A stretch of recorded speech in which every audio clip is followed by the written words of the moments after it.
Hello, everyone, and welcome to the Girlfriend Doctor podcast. It is Dr. Anna Cabeca, and it is my mission and my passion to help women live better lives before, during, and after menopause. So, welcome. The Girlfriend Doctor podcast, as you know, it is an intimate place for intimate conversation, and I am here for you. You can ask or tell me anything. No shame, no guilt, no apologies. We pull back the curtain on all things related to perimenopause, hormones, sexual health, libido, PMS, you name it, we're going to talk about it. So our goal is to shine light on your overall wellness, physically, emotionally, relationally, and spiritually. So let's get started. Today I have as a guest Dr. Mario Martinez. And he was highly recommended to me by a dear friend and founder of Paleo Effects named Keith. And so I want to share with you a little bit about his background, and you'll quickly know why I was so excited to bring him on the podcast and share him and his vast research as well as his perspective with all of you. Dr. Martinez is a clinical neuropsychologist who specializes in how cultural beliefs affect health and longevity. He proposes, based on credible research evidence, that longevity is learned and the causes of health are inherited. He has studied healthy centenarians, that is 100 years old, 100 years or older. He studied them worldwide and found that only 20 to 25% can be attributed to genetics. The rest is related to how they live and the cultural beliefs that they share. He is the author of the best-selling book, The Mind-Body Code: How to Change the Beliefs That Limit Your Health, Longevity, and Success, that teaches his theory and practice of biocognitive science to the general public. In addition to longevity, he also explains why our immune system is not just a protector. Instead, it responds to the cultural premises we learn to perceive in the world. His area of interest that I just find fascinating can be wrapped up in the term psychoneuroimmunology. I mean, doesn't that just sound fabulous? He's just fabulous. He's been all over the internet. He's been featured with Deepak Chopra, with Dr. Christiane Northrup in the Huffington Post, Medium Journal, I mean, just name it, and is just a powerful resource. So I welcome you, Dr. Mario Martinez. Thank you for being here today. Thank you. It's fun being here. It's a good place. Welcome to the Girlfriend Doctor podcast. Well, tell us a little bit about how you evolved into studying centenarians on this journey. When I was training to be a neuropsychologist, we learned what happens when the brain, when there's sickness or when there's trauma. So we knew a lot about the pathology of the brain, but was very little studying on what is the healthy brain and what are the expansions of the brain. And I was always very interested in longevity and healthy longevity. And so I thought that the best way to do something in science is to go to where it works and then to come up with some theories on what was going on and how it works. So the best way to go to find out about longevity is with healthy centenarians, people who are over 100 or over. And I went all over the world, and I also looked at areas where others have looked, the blue zones that they call them, 5 areas in the world. But in the United States, for example, centenarians are the fastest growing segment of the population. There are about 90,000 centenarians so far in the United States. So it's really happening in a way that that we really need to put some more focus on it, because I thought, and most people with reductionist medicine think, well, it's got to be the genes, and it has to be. They even have some genes that they call the Methuselah gene, or the long telomeres and things like that, and it really is not that. As you mentioned earlier, it's 20 to 25% genetics, and the rest it's just what I call biocultural, which is not only the food that they eat and the place where they live, but the way that they look at the world based on the culture that they learn. So what are like some of these, what are some of these ways? What are the longevity pearls? And, we know about the blue zones. What did you find that were the cultural habits or the cultural perspectives, views that creates longevity? When I worked with them, I was looking for the causes of health. And I uh, argue that the causes of health are inherited.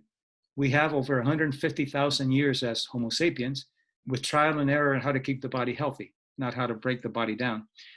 But those causes of health need to be triggered. And I think that's what centenarians do. They trigger the causes of health. So, for example, a typical centenarian, number one, believes that everybody loves them. They have this, what my mentor, George Solomon, called healthy narcissism. They feel that everybody loves them, and immunologically, psychoimmunologically, it's not whether people love you or not, it's if you believe that you're being loved. And love is a very powerful immune enhancer, a very powerful cause of health. So that was one of the things. But they have what I call inclusive narcissism. And to give you an example, I went to Cuba to study some of the centenarians, and there was one centenarian, 102-year-old, and they gave a little cocktail party for him after we had the interviews and all that. And there were women and men, and he comes up to me and he says, "Have you noticed how the women are looking at me? They love me." So but then the inclusive is, but have you noticed how beautiful they all are? Oh, He brings them into his narcissism, not the pathological, which would be, how can I manipulate someone? It's, they love me because they're beautiful. So that's one example. And many of them have that sense. And they are outliers. They don't buy into the cultural components of things. For example, they don't buy into the usual, what I call false humbleness that we're taught in our cultures. We're taught succeed, but don't brag about it. When people tell you that you're smart, they say, "Oh, no, I'm not that smart." So you have to learn to succeed. And then when you succeed, you have no way to show it or express it with anybody. A little girl will say, "Mommy, look how pretty I am." And say, "No, no, darling, you don't say you're pretty. You wait for people to tell you, and then you deny it." "I love your hair. I haven't washed it in 3 days," that kind of thing.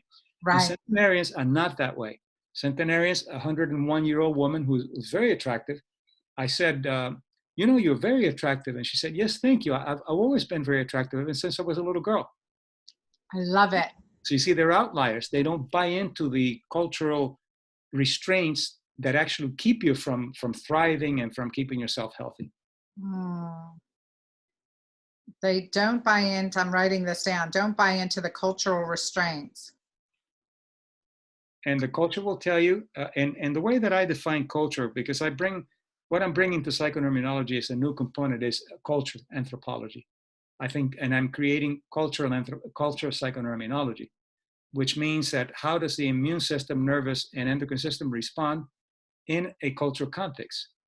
And culture is really the collective beliefs of anything that's important in life, like aesthetics, ethics, wellness, longevity, uh, illness, all the important things that we believe as a collective is what we would call culture.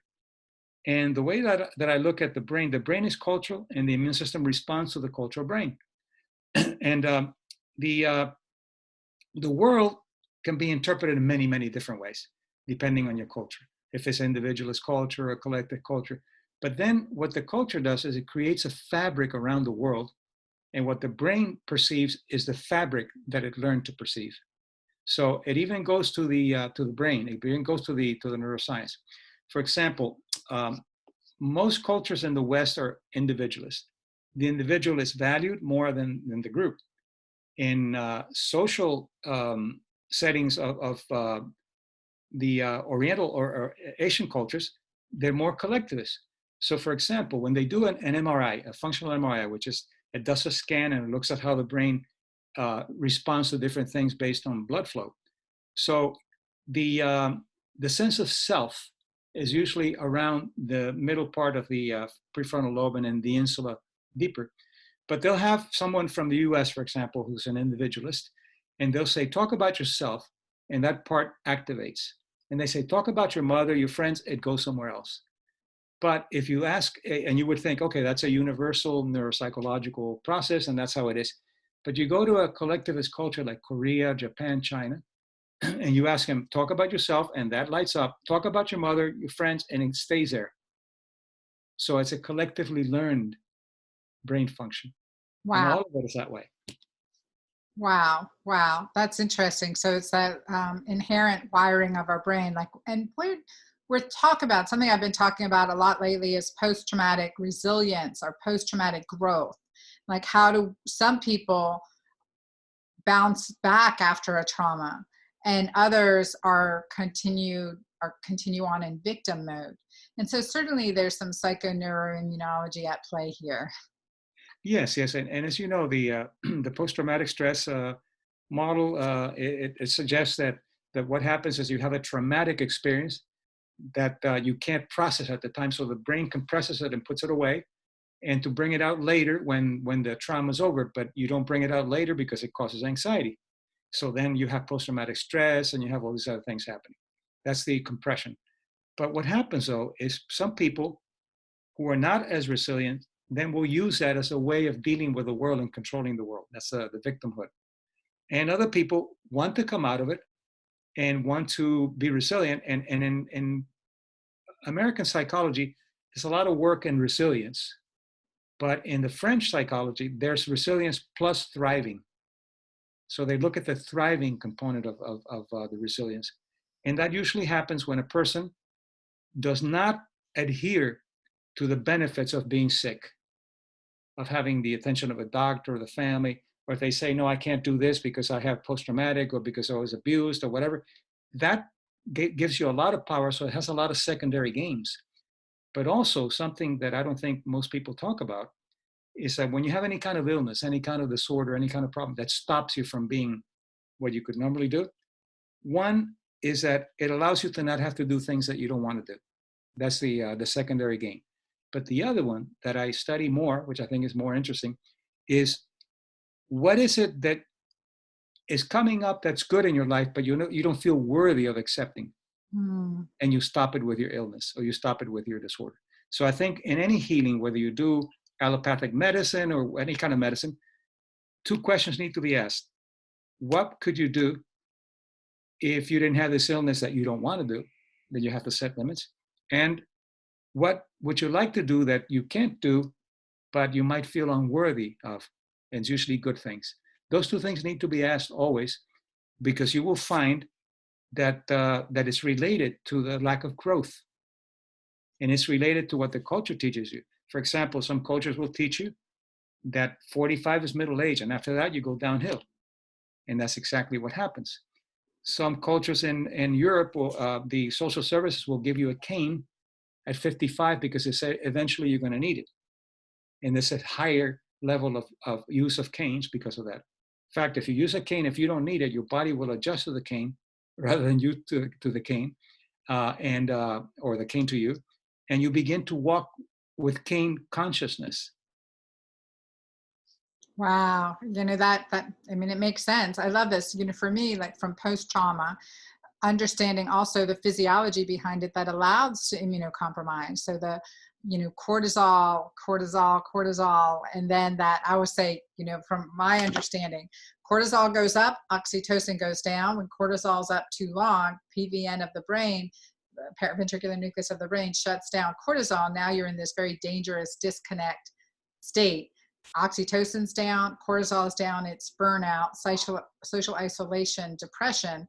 And then there are a series of steps that that I had to learn to reset my circadian pattern, to reestablish my oxytocin, to master oxytocin in my life once again, and to pull myself out of what I mentioned before we started, that deep dark hole of despair.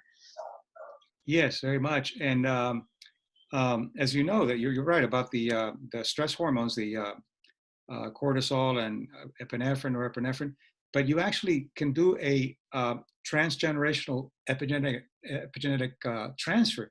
For example, people that their great-grandparents or grandparents were in Auschwitz and other concentration camps, they pass on epigenetically the high level of cortisol, even though those people were not in concentration camps. So you're passing on epigenetically to your next generation the kinds of traumas that you have.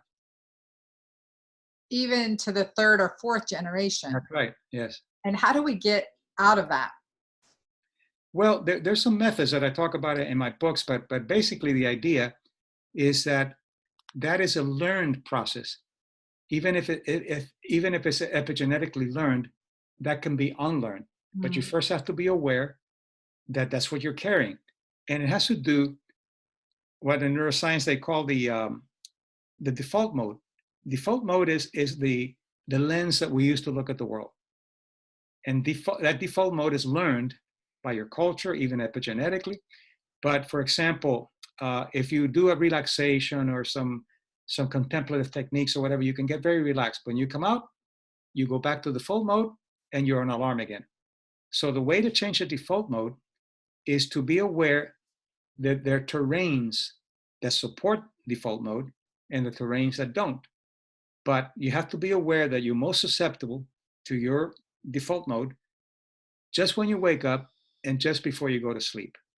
So when you wake up, you're getting into that dumping your dreams into the day, and at night you're dumping the day into your dreams.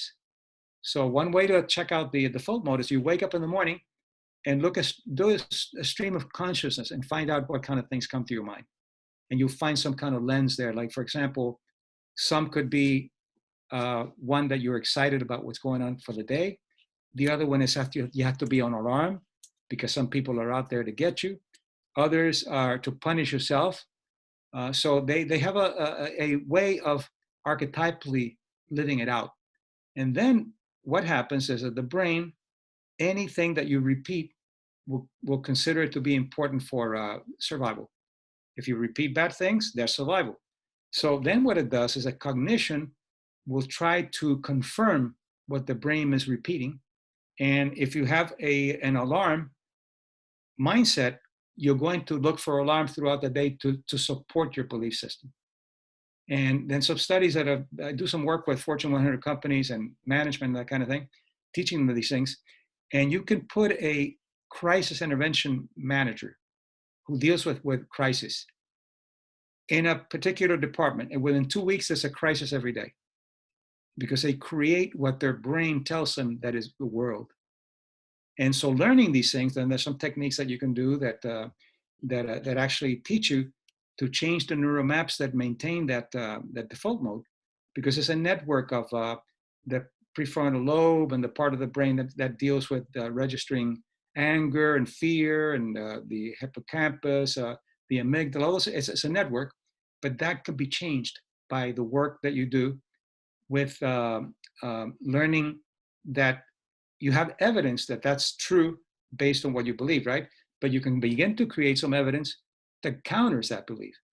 So I'll give you an example. Your tribe tells you that women are not good with directions. Okay, so you buy that. And then what you do, since culture editors, people are very important that we pay attention to when we're born, then we begin to buy it and we begin to confirm that we're not good. And then if one day comes and you're very good with directions, you say, that's just lucky. I'm not good with direction because I'm a woman. But then what you do is you begin to defy the culture. You begin to defy the tribe and say, now let me see if I become mindful and become aware of my abilities to do things like I have in other areas, to see how well I can do with directions.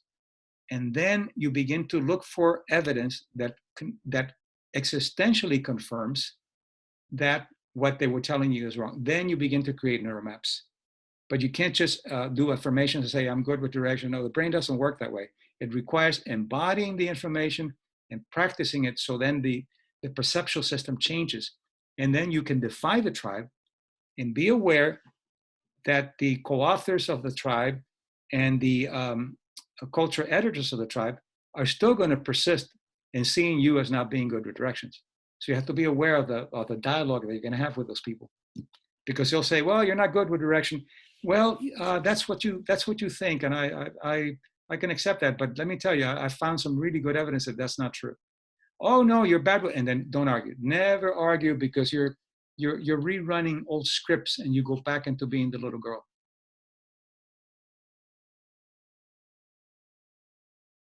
Oh, I lost the audio. Oh, I was saying that's a powerful statement. You know, just embody your truth, essentially, embody what is true to you, versus the lies that have been told about you, like not being good with directions. Embody what's true to you and practice it. Yes. It's like disciplines and practice recreate positive patterns or negative ones, depending on what we're rerunning as far as a script. In the same with, post traumas.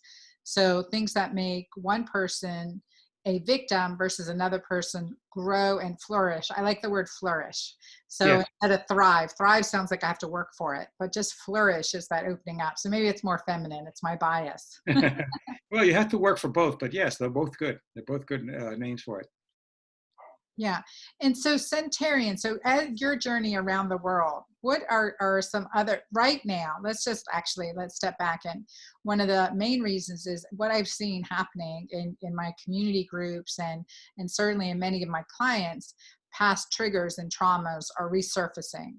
And negative behavior, short tempers, lack of tolerance is also resurging. And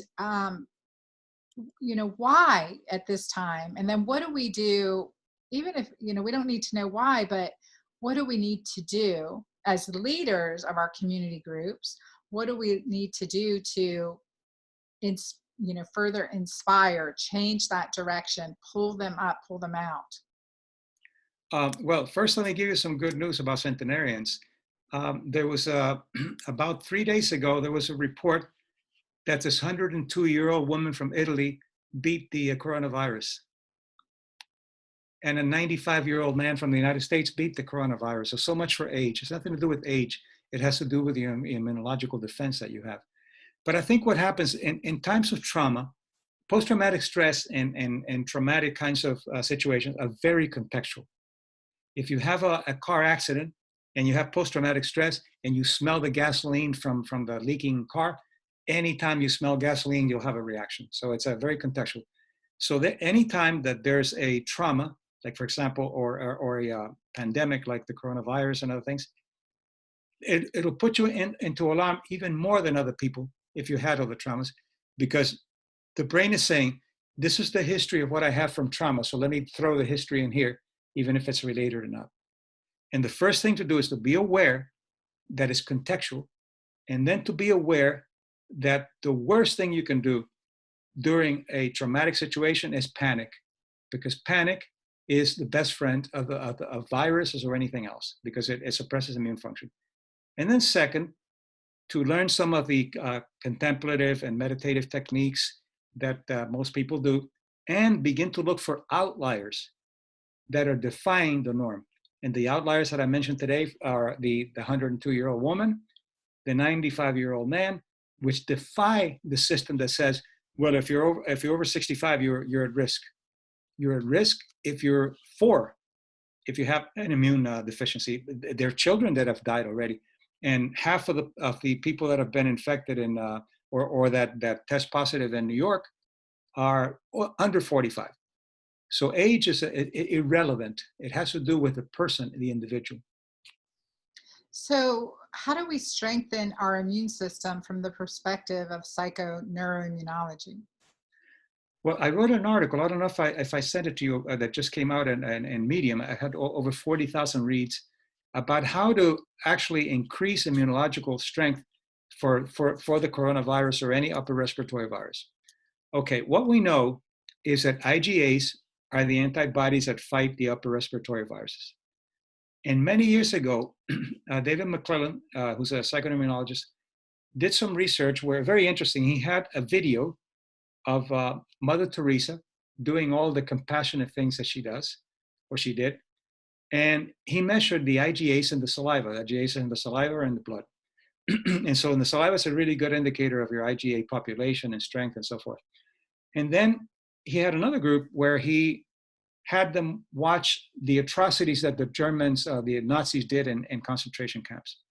And he measured the IgAs pre and post. And for the first time in psychoneuroimmunology, they found that compassion brings up the IgA significantly, and it can stay up to 6 hours. But these kinds of atrocities bring the IgAs down significantly. So one protects you against the virus, the other one protects you, it makes you more susceptible to the virus.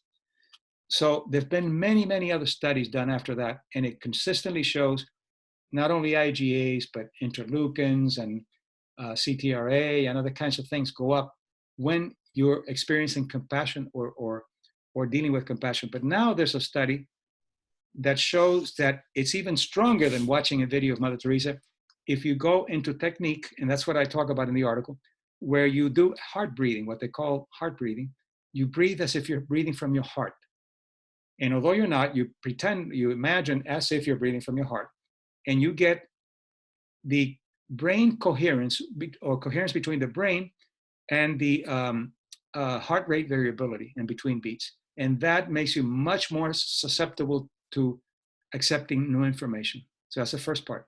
And then after you do that, after you relax and you meditate, you breathe from your heart as if you're breathing from your heart, and you bring back memories of any compassionate act that you can remember. You were compassionate, somebody's compassionate with you, you saw a compassionate act, you do it for 15 minutes, and the IgAs will go higher even than with a Mother Teresa video. And you do that twice a day, it'll last 6 hours each time. So that's one example of what you can do. I love that. You know, as an obstetrician, I spent decades of my life listening to heart rate variability in the womb, Oh, yeah. right? Fetal heart rate variability. And then somehow, you know, and then the lack of variability, I need to get that baby out, right? That baby's stressed. Yes. And once the baby's born, we forget about that. But Yes. this heart rate variability is so important, and understanding, you know, part of my journey is after my son's accident, like my heart physically hurt. It Of physically course. hurt, Mario. And then understanding that there are oxytocin receptors in our heart. Not only are there oxytocin receptors in our heart, but the heart also produces oxytocin. And so it's a physical phenomena that's absolutely real. And it's can you explain that a little more? Yes, well, that's right. They're portals that I call portals of wellness, and one of the portals is the heart, and they each have a biosymbolic, linguistic correlation. So people will say she broke his heart, heartburn from. So it's there, it's there. And what happens is that the heart, as you know, is more an endocrine gland than anything else, not a pump. It produces its own hormones, and it has more connections with the brain than the brain with the heart. So the heart has an intelligence, has receptors that are intelligent. But look how interesting. If you look at somebody and you smile at that person, you have a warm smile for that person, both of you will secrete oxytocin. But if you do it on FaceTime, it takes the immune system longer to respond, and the endocrine system to respond to the oxytocin, because not in vivo, it's not real. So it picks up on the eye self. So one way to bring up oxytocin is to, of course, to love, orgasm, breastfeeding. But the most powerful way to bring oxytocin is to, again, do a technique where you get yourself relaxed, you create a terrain where you think about all the people that have loved you and all the people that you love. Oxytocin will go up again. That's right. And then just that, and then feel it, not just to think about it, but to feel how that love feels.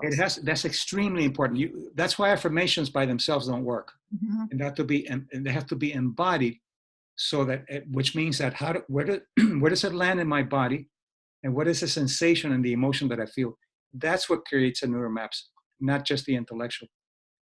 So in these now, you know, these times where we want to support our immune system in all ways, that we're looking to our centenarians. And for me, it was looking at family members that came to the US versus family members that stayed in war-torn countries, and how they survived all the family members that came to the US despite being, you know, young, older.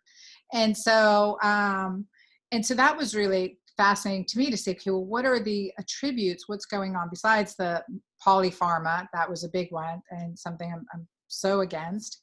But besides the polypharma, but what were the cultural habits that people participated in? And certainly it was, you know, food as medicine, and you eat together. There's community. We talk about the Mediterranean diet, how healthy that is, and the red wine. I'm like, it's the people you're drinking that wine with. That's right. That's right. And that's one of the causes of health, by the way. Breaking bread is one of the strongest causes of health without the I self, without the computers. And it's powerful because it's in your DNA from the time of the caves and the forest. It was very important to break bread for survival reasons. Now it's for survival and for meaning. So I think one of the causes of health is breaking bread. But I'll give you an example on the resilience. Are you saying causes of health? Like the cause of health? Yes. It triggers one of the causes of health. It's one of the causes of health that triggers that wellness immunological response. Love it. Rituals are very important. So rituals are powerful, and all centenarians have rituals. When I first studied one centenarian, I was in Cuba also. I went to Cuba. There's some centenarians over there. Not because of the revolution, they're way before. But I asked her in an anthropological way, so I wouldn't bias it. I wouldn't say, what are your rituals? Because ritual could mean one thing for work. I said, what are the things that you do that are regular, that you enjoy, and that give you a sense of connection with yourself, and that's something that you really look forward to? That's another way of asking for a ritual. And she said, 102, I have a shot of rum before I go to sleep. And I thought, oh, it's got to be the Cuban rum. There's got to be some qualities in the Cuban rum. Next day, I interviewed another centenarian, and I asked him the same thing. And he said, I have a cigar when I wake up in the morning. So finally, I got to a point that it's really the ritual, the belief system that you put into the culture component and connection that you make, but they never abuse rituals. I asked all of them, well, why don't you have another shot of rum? I don't need any more. That's all I need. Why don't you have another cigar? That's all I need. So I never found a centenarian that was addictive or compulsive about anything that they had to do. They had a sense of balance, benign boundaries.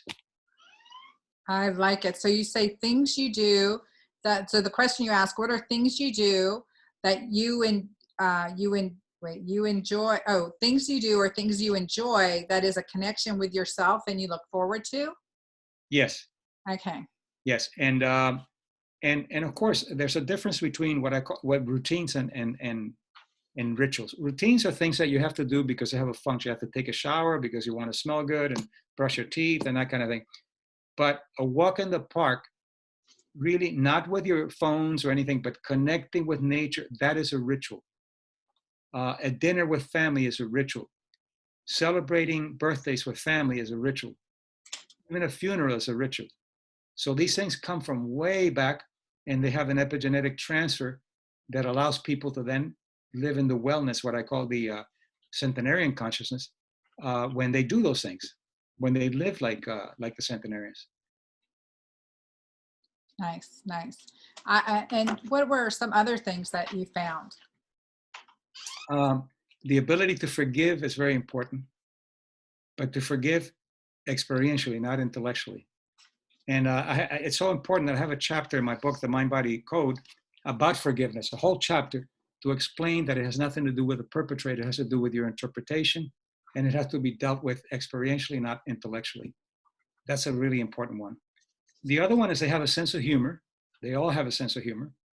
And getting back to the resilience, they're not Pollyannish. They're not everything is wonderful. They know how to be sad, but they have a sense of humor. I'll give you two examples. One, I interviewed, and he was, I think, about 101. I can't remember very well, but at over 100.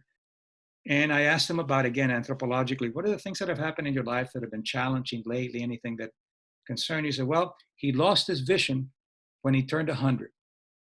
And I said, how did you feel about it? Oh, it's really devastating. It was terrible. I said, so how do you deal with it now? He said, it's really good because when I see a woman now, I have to touch her to see who she is. I love it. So the perspective, right? Perspective. Yeah. Because another cause of health is righteous anger, which is being angry about things that are appropriate, like, for example, losing your vision, or an insult to your innocence or somebody else's innocence. That anger is extremely important for the immune system. If you suppress it, it's bad for you. But if you take it out of context, it's bad for you because it becomes chronic anger. The other one becomes suppressed and repressed anger. So if something happens, you can get angry about it. Example, you're driving in the middle of traffic and a car just gets in front of you and almost hits you. And you get upset and that's righteous anger. But if you take it to work and you just can't wait to tell people what happened, that's no longer righteous anger. And people love misery so they can out-victimize you. Mm. They'll tell you, oh, let me tell you what happened to me. And then they engage in immune deficient behavior by doing that because it's out of context. Wow. So let's practically think 3 tips you want my audience to do on a regular basis that will boost their immune system and give them this peace. You know, we talk about the peace that surpasses all understanding, the peace, bring them into the eye of the storm and out of the storm. The thing to do is always look for an outlier in the family. So you don't buy into the family history of diabetes or whatever. You find Uncle Joe who didn't have diabetes and look at how they function. You'll see that they're different. They're outliers. They don't buy into the culture. So that's the first thing to do. And then second is that we have, again, 150,000 years of trial and error on how to deal with trauma and adversity. So if you tune into yourself rather than to outside of you, you begin to get intuitive information on how to deal with things, and you put them in perspective also. The coronavirus, there are more deaths in car accidents than the coronavirus, and yet it's become what I call a pandemic of panic. It's serious. It needs to be taken seriously. It needs to be addressed, but it doesn't have to be an overwhelming thing that actually makes you more susceptible to the pandemic. The other thing is that there was a major study, it's the longest longevity study that has been done by Harvard. It's been done for 75 years. And what they found, they looked at all the latest diagnostics of the time, EEGs, now they do brain scans, to see what is it that allows a person to have the healthy longevity and to be happy in their lives. What they found, the most important component is that these people believe that there's someone in their lives that they can count on. So that's extremely important. Isolation, when it's forced, is not good. But then you can make something of isolation like monks do. Monks have a very good health and they're in isolation, but it's a choice that they make. So the isolation now, you go back into cave consciousness and you begin to do the things that were done in the cave. For example, you can't have a fire in the middle of the house, but you can have candle dinners, which is in your DNA. You see the fire and immediately you begin to soften and relax. I'm excited. This week I just purchased a fire pit table. So Perfect. I just felt like I needed to be outside more because I'm inside so much. And I just felt this, and every morning and every evening, not just me, but me and my daughters are sitting around this fire pit. So that must be cueing into that instinct. See the intuition? Yeah, you're tuning into that process. And that another thing you do is that another very important thing that's a cause of health that is also very recent research is Aristotle, way back 2,300 years ago, said that hedonic pleasure was not enough. The pleasure for the sake of pleasure is not enough. He said that what he called eudaimonic pleasure, which is pleasure with service, it's better for you and for your wellness. Well, 2,300 years later, in psychoneuroimmunology, they looked at that and they thought, okay, well, let's see if we can measure what's called the CTRA, which is 21 genes in the immune cells that have to do with antiviral, antibody, and anti-inflammation. And they have to do, it's a conserved transcriptional response to adversity. Okay, so they did psychological testing to see what group was hedonic, mostly pleasure for pleasure. For example, drug addicts are the most hedonic you can get. And then, there's a range. So the hedonic that are mostly pleasure seeking, and the eudaimonic who are pleasure seeking with service, with meaning. And they measured pre-post CTRAs, and they found the CTRAs of the eudaimonic people that have pleasure with service was higher. So Aristotle was right. So what are some examples of eudaimonic people? For example, if they recycle with pleasure, not because they have to do it because they're good citizens, or they really take pleasure and keeping the environment clean and enjoying going to the recycling places. Another one is if you, for example, now in the time of the cave, you know that people that are isolated or are living alone, you go ahead and you call a friend who's alone and you have a conversation with them. You create a ritual that as long as you're going to be isolated, you can call him once a week or call her twice a week. That's eudaimonic. But it has to be pleasure, not based on fear. Right. Or duty. Or duty, that's right. Right. I enjoy doing this. I You want enjoy doing that. And then embody it. Then after you said, okay, I called my friend, I felt really good calling my friend, and I felt a lot of compassion for my friend. Then see where it lands in your body and let the emotions settle. That's what affects the CTRA. So Mario, because I don't want to let you go quite yet. I know, I will let you go, I promise. But I could talk to you for hours, if not days, for sure. And I enjoy our conversation. I'm very honored to have it.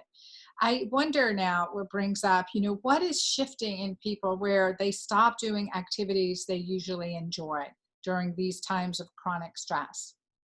So what is shifting in those people? When they have to change their activities? No, they are like, say, for example, they used to enjoy doing the recycling. Now they're like, screw the recycling. I'm not doing it anymore. Or, there's a shift there. And, like that shift that I noted in some people that I've been coaching, what is that shift? What is doing that? The chronic cortisol, I would say, creates leaky gut, leaky brain, leaky heart, leaky everything. But yeah, it's really fear that's masked as anger, but it's really fear. And it's masked as, I'm not going to do anymore. Look what's happening. It doesn't matter if I do, that kind of thing. That helplessness is what creates that. But I think that when people go back to a norm, they have to go back and look at, maybe recycling doesn't give me that pleasure anymore, but maybe calling a friend once a week who's alone might give me the pleasure. And you shift, but you keep the eudaimonic. It doesn't have to be all the time. You can have hedonic pleasure. I'm having a wonderful meal and I'm really enjoying it. That's good. But it can't be just that. It's got to have the service in it. So that it'll work. And to feel that, to actually not just think it, but to feel it and to feel it, that to sit in your body, in your heart. I didn't start recycling until about a year ago because I didn't think I wanted to do it. But then I thought, I saw a lot of waste. And then I read about this area in the ocean that's almost the size of Texas with plastic. And I said, no, this can't go on. At least I have to do something. So I started recycling. I said, but I'm going to do it at first to learn to enjoy it. So what I did is, at first I didn't care about recycling. So I thought, okay, there's a restaurant that I love, Indian food. And then the other one is Mediterranean food. And I would do my recycle and then I would go do my lunch every Saturday. After a while, the recycling became very, very pleasurable for me because of what I was doing. So I created a ritual that has eudaimonic quality. I love it.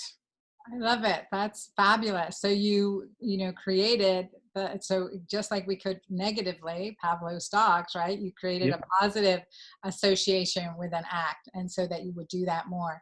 Can't quite do that with exercise yet, but I'm working on it. Well, exercise, what I found with exercise is that I've exercised all my life and I never wanted to go work out. And what I found is that there were certain things that I didn't like to do. And there were certain things that I'd like to do. And then you look for alternatives. For example, I didn't like to do crunches. And they're not really that good for you, but I had to do the crunches. So then I thought, how could I really enjoy doing crunches? And then I found that Swiss ball, you do the crunches where you have that core balance. And now I can do 300 crunches a day without any problems. I enjoy it. But joy needs to come into the picture. Always the more we can bring it into. So centenarians have eudaimonic pleasure. Yes. Is that right? Can you spell that for me? Eudaimonic. Eu is EU and daimonic is DAEMONIC. And it's a Greek, eu means good and daimonic means spirit, so good spirit or wellness. Oh, thank you. I was struggling with that. Eudaimonic. I love it. Okay. So creating pleasure with activities and bringing pleasure in, not for the sake of pleasure itself, but with the concept of service. And so that's a characteristic of centenarians. and movement, exercise, community, faith, right? Some Yes, all of them, there's some atheists, and most of them are spiritual. But even the atheists have some kind of cosmology that there's something greater than they are. Mm. And anything else you want to tell our audience today to take home with as Well, the positive of the culture and the negative of the culture. The positive of the culture, it has a lot of good things in healing. It has elders, for example, in Native American tribes, when the generation disconnected from the elders, they developed all kinds of illnesses and problems and alcohol. And I'm working now with some people who are actually bringing healthcare systems. So we're bringing them back into connecting with the elders, connecting with the cosmology that they have. So find out what is good about your culture and see what you're not doing that your culture taught you that you can incorporate.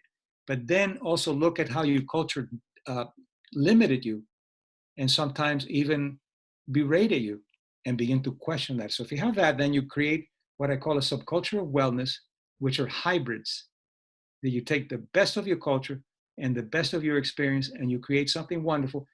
And then you have to create, it's amazing and how important it is that you have to create a subcultural wellness because we're social beings. We need to connect with people. When I say, look, I'm 45 and I'm middle-aged and I want to go back to college, for them to say, oh, what major? Instead of saying, why don't you start saving for your retirement? You're getting too old to be doing those things. You don't need the admonishments, you need the encouragements. Mhm. So that's what I would recommend. I think that's great. Something you talk about too is abundance of so that we can own our abundance of health, love, and wealth. Yes, I think that that is an inherent quality that we have. But since we go with a merit system, and I teach how to get away from the merit system, if you look at it, why is it that bad people have good things happen to them? And why the opposite? Why is it that bad things happen to good people? It has nothing to do with a merit. It has to do with chaos. Sometimes it comes in no matter what. But also it has to do with how much you tune into the inherent qualities that you have already for your abundance of health, wealth, and love. They're all there. You just have to bring them out. And I think it was Loyola uh, who I think the founder of the Jesuits. He said, uh, I pray to God as see if I remember because it's really very strong. I I pray to God to help me in my life as much as possible, and then I rely on the work that I do. Mhm. Something like that. I like, there's a quote, I have it all over, I have it on my wall, in my house, on my coffee cups.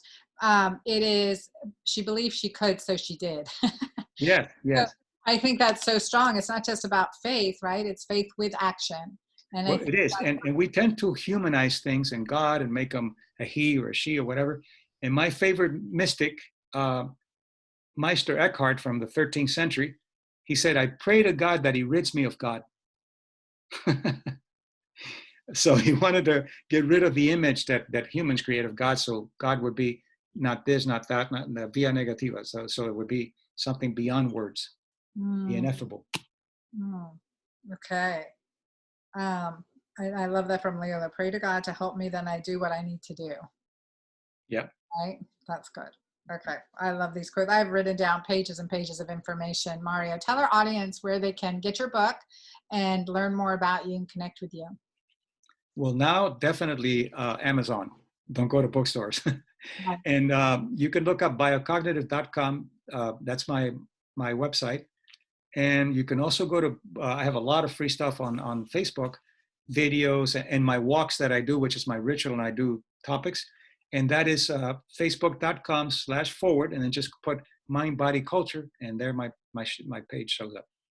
Oh, perfect. Mind, body, culture. I love it. I love this concept of biocognitive and psychoneuroimmunology and how we have so much power over our physiology, that our mind can direct our physiology with the right steps, with the That's right right. actions, right, in the right environment. And that, for me, definitely love is the best medicine. I And agree. And always ask if you feel that you're worthy of what you're doing. I love that. Yeah. And because it's really hard. It's hard for women, especially, I think, maybe Oh, yes. to feel worthy. And then the concept of in the menopause, post-menopause, where our society in America has, diminished us. In other cultures, have you found that the older woman is widely revered? I'll give you one more pearl of wisdom here that I learned about menopause that is cultural. In some countries in South America, they call the hot flashes bochorno, which means shame. And shame causes inflammation. Shame causes the immune system and the endocrine systems to secrete, especially in the immune system, pro-inflammatories like tumor necrosis factor and other kinds of molecules. So even the doctors, although they know it's hormonal, they call it she's having the symptoms of shame. Shame is inflammatory. And other cultures begin to see menopause as some kind of a problem of decreasing sexuality and beauty and all that. And you have all kinds of problems, as you know well. And you have the hormone replacement, and you have pain, and you have all the depression. But you go to Japan and other countries, and in Japan they call it konenki, which means the second spring. Women increase their self-esteem. The hot flashes are not causing any problems, and they don't have the pro-inflammation that you have in other countries. Totally cultural. And they become, with konenki, they become sources of wisdom for other women. Sources of wisdom for other women. That's why they call it a second spring. Thank you. Say that word again, koniki, and that's in Japan. Konenki, it's Konenki, konenki. Konenki, and that's in Japan? In Japan. In Japan. And what was the one for shame in South America? Bochorno, Bochorno, bochorno, which means shame. Bochorno. And shame, we know now psychodynamologically causes inflammation. And I've worked with many, many, many fibromyalgic patients, and every single one of them had some kind of a major shaming trauma. Increases inflammation and tumor necrosis factor? Tumor necrosis factor and interleukin-2 are secreted during, and look how biosymbolic the immune system is. Because if you say, look how stupid you are, those are words. But the immune system is biosymbolic and responds to language, just like the pathogens. And conquering shame through positive understanding your own self-worth? Shame, there's some techniques that I use in shame. Is the antidote for shame is honor consciousness. And I use honor consciousness as an anti-inflammatory. That's in your book? Is that in Yes. your code? Okay, tell us the name of your book. The Mind-Body Code. Mind-Body Code. All right. Well, thank you very much, Dr. You're welcome. Thank you for having me. It has been a pleasure. What a gift to have you. Thank you. Congratulations on your work. Thank you. Thank you. Okay. Bye-bye. Wow. Now that was a fabulous interview that it's just so timely. We definitely needed it. I know I needed it too in that reminder. I think ending on that concept, there was so much. I took pages of notes talking about longevity pearls and how, again, epigenetics can be passed down to the third to fourth generation. It gives us the opportunity to break that passage, break that nail, to be an outlier for our families and to create wellness from our families and lead in this realm. I love the concept of how we go into resilience and thriving and move away from victimhood. And he said the first step for that was about being aware and just, buy into the beliefs that you can embody and practice the positive characteristics. Don't buy into the disease mindset. Like when I had patients come into my office and tell me, hysterectomy runs in the family. I'm due for a hysterectomy. I'm 43. We can break those ties. And what is the epigenetics? So 25% genetics, 75% environment. Just like with diet, 25% about what we eat, 75% about the rest. And that's all in your book, The Keto Green Way. Definitely check out. I am purchasing Dr. Mario Martinez's book, The Mind-Body Code. I think that is one for us to all read together and to continue to learn and to study this powerful connection as I share this with you, as well as Keto Green 16. Let's create the disciplines and practices that improve our immunology, improve our psychoneuroimmunology, as it is all connected. We cannot separate our mind from our body. So with that, I want to thank you for being with me and listening today. I am loving your testimonials and your reviews. So please continue to share your reviews. And remember, because I am your girlfriend doctor and I'm always here for you, please, any questions that come up that you don't want to share publicly, and you can always connect in our community groups, but email my team at drAnnaCabeca.com and just say, this question's for Dr. Anna. I heard her on this podcast and I have this question for her. So I can address that in future podcasts as well as in future lives that I do, and share the answers with you and answer you and your concerns, because I am here for you. So I encourage you right now, if you haven't already purchased Keto Green 16 with the bonuses that are available for you, which are just amazing. I had them here. The quick start guide, and I printed mine. I love it. The food roadmap and the feast recipe. So fabulous bonuses that come, plus all the resources that we built in to the Keto Green book resources page, which if you have a copy of my book, you will see where those resources are, so that you can share in all that additional abundance that I want to give you. So I want to thank you for being here, and I am so happy to be your girlfriend doctor. Bye till next time.